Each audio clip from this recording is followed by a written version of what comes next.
Metrodome is our distribution company that we chose because they distributed similar films such as Shifty. We made a production company, Ident, to show credibility. Our titles start with an Elliot Hogan film indicating the director.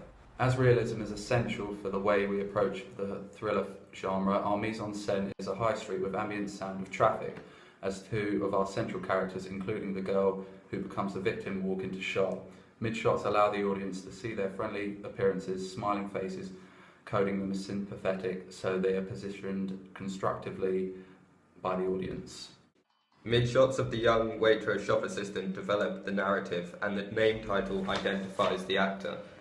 The supermarket changing room is clearly marked as Waitrose. The introduction of a dramatic musical soundtrack with low notes and a strong beat signals the gravity of what is about to develop.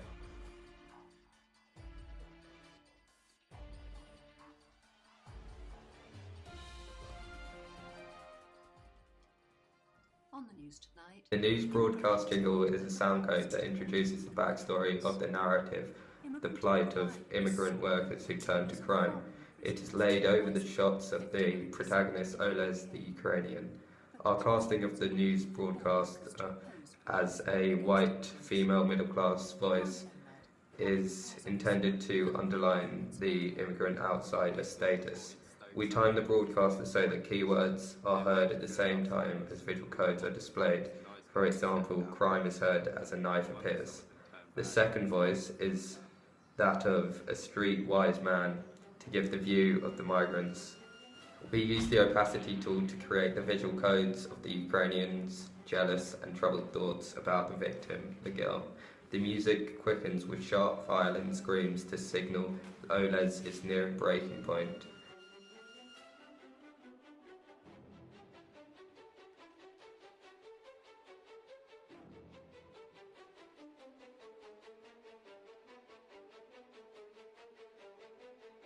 The knife appears in the top right of the screen as the screech of the violin begins to play to further signify danger. As Celine is seen pushing her hand against the window, there is a bang effect to suggest that she has been killed. We incorporated a voiceover of the detective to identify the character and to signify she has died, as a new scene has begun, as well as a change in tempo of the film. We then used a low-angle shot to begin our chase scene between Oles and the detective. We used fast cuts to show the high pace of the chase. We also incorporated handheld shots to show it in the point of view of the detective. We used slow-mo to slow a dramatic leap over an obstacle as Oles gets away. The main title appears on black and then follows a final clip of Oles to signify he has escaped.